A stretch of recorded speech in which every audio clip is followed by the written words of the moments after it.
సందర్భంలో రాజకీయ అస్తిత్వం అనేది చాలా ఇంపార్టెంట్.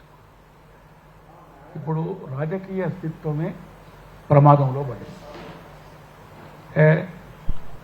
అంటే ఈ రాజకీయ అస్తిత్వాన్ని రూపుమాపడానికి లేకుండా చేయడానికి చాలా డీప్ రూటెడ్ కాన్స్పిరసీ అనేది జరుగుతున్నది అనేది నాది చాలా స్థిరమైన అభిప్రాయం.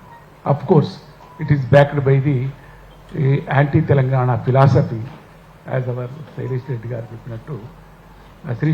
చెప్పినట్టు that is also very important dimension.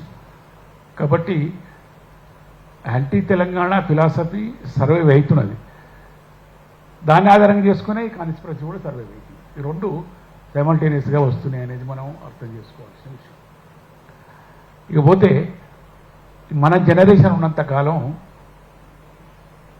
సరే, మనకంటే కొంచెం పెద్దోళ్ళు రాజకీయంలో ఉన్నంతకాలం ఈ తెలంగాణ ద్రోహులు ఇక్కడ కానీ బయట కానీ ఎక్కడ ఉన్నా కానీ వీళ్ళు మనకు జన్మశని, ఇది మనకు తప్పదు. మనం బతుకున్నంత కాలం వాళ్ళతోటి ఈ శనిని వదిలించుకోవడానికి కొట్టాడాల్సిందే. ఎవరే ఈ జన్మశని అంటే, సరే మనకు తెలుసు శ్రీమాన్ చంద్రబాబు నాయుడు గారు, తర్వాత వారి వెనుక ఇప్పుడు నడిపిస్తున్నటువంటి మోడీ గారు, మోడీ బీజేపీ పార్టీ, తర్వాత తెలుగుదేశం పార్టీ.